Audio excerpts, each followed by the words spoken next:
Bu məqsədlə İtaliya Milli Tədqiqat Şurasının mütəxəssisi Marco Bonini və Florensiya Universitetinin professoru Arlando Vaselli ölkəmizə gəliblər. Onlar Azərbaycan Milli Elmlər Akademiyasının əməkdaşları ilə birgə Talış dağlarında tədqiqatlar aparır.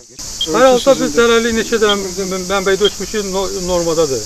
Konkret saat bizim Azərbaycanın normaları yoxdur, amma radioaktivliyinə baxanda 30 mikrorentgen, 35 mikrorentgen çox olanda deməli fikirləşmək lazım deyil əlaqələrdə. Amma hələlik bizdə 8, 11, 12 mikrorentgen normaldır. Bir həftə davam edəcək çöl tədqiqatları çərçivəsində təbii, mineral və termal su, həmçinin qaz çıxışları olan ərazilərdə geoloji araşdırmalar aparılacaq, nümunələr götürüləcək. Sonra nümunələr İtaliyada analiz olunacaq. Eyni zamanda ilk dəfə olaraq Cənub bölgəsində sularda radon qazının tərkibi də öyrəniləcək.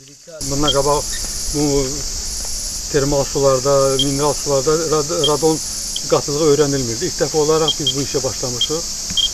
Həm də ki, bu insan sağlamlığının asılıdır.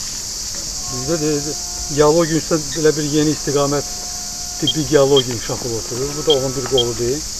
Deməli, mineral sularda, termal sularda radonun paylanması. Çünki insanlar bunu vanna qəbul edirlər, bəziləri içirlər, bilmirlər.